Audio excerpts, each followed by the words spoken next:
السلام عليكم ورحمة الله وبركاته، مرحبا بكم في قناة اوميغا سبورت. نبداو بالحديث على المنتخب الوطني المغربي والاداء اللي قدمه امام المنتخب البلجيكي، وكذلك وليد الركراكي اللي تعامل مع الماتش بشكل رائع، حتى ان التغييرات اللي قام بها كانت في بعض الاحيان يعني الناس او الجمهور المغربي ما رضاش على بعض التغييرات اللي قام بها، لكن وليد الركراكي أكد على أنه هو الوحيد اللي كان على حق بالعمل التغييرات بخروج اللاعب الكبير. يعني بالطبع هنا كنهضروا على أشرف حكيمي، وكذلك يعني التغييرات اللي قام بها في الشوط الثاني كان عندها واحد التأثير اللي هو كبير.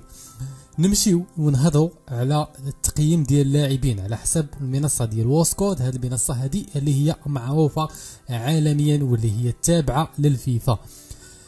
اعلى تقييم نال عليه هو حكيم زياش 8.1، منير المحمدي 7.3. منير المحمدي ما كانش غيحضر رسمي، ولكن هنا كيبين لك الاحترافيه ديال هذا الحارس والاحترافيه ديال اللاعبين، وحتى انه يكون جاهز ذهنيا للماتش. اي لحظه غادي يدخل، اي لحظه يقدر يدخل.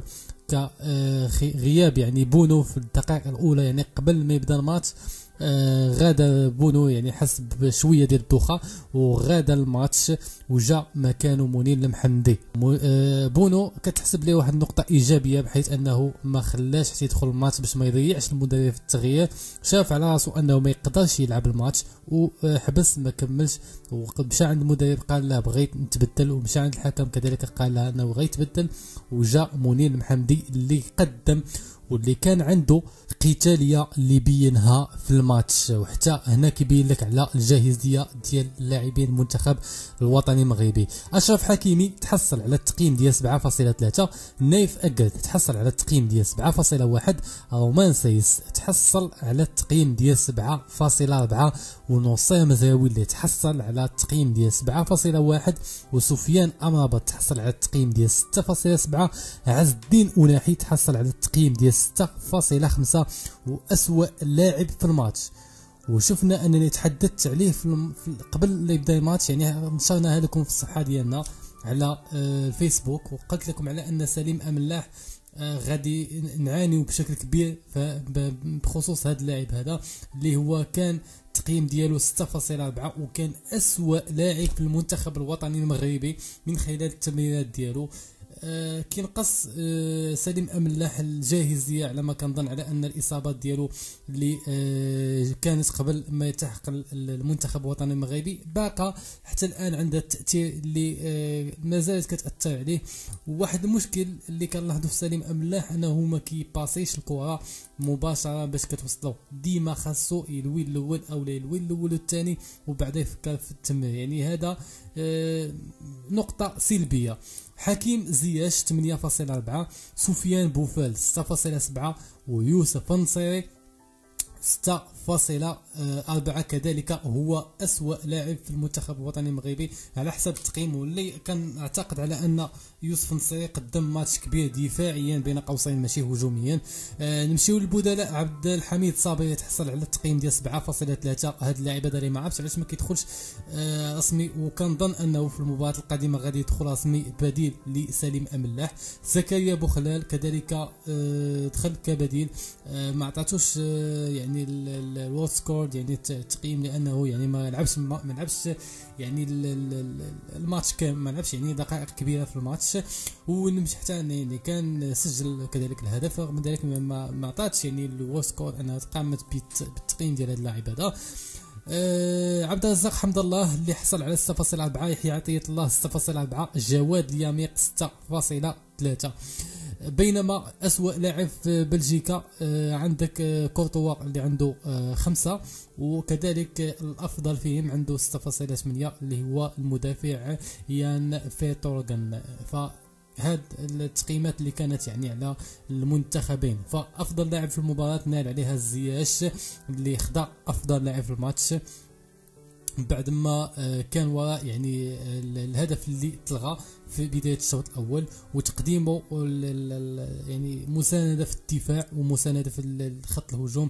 هذا اللاعب صراحة لاعب كبير، وأظن أنه يعني حتى تشيلسي غادي تفكر يعني في إعطائه دقائق كثيرة في المباريات ديالو مع الفريق. يعني رغم انه الغياب ديالو بشكل كبير على تشيلسي هذا ما اثرش على الاداء ديالو، بالعكس عطاه واحد الدفعه ايجابيه باش انه يقدم مستويات كيف ما عاهدنا هذا اللاعب اللي هو زياش.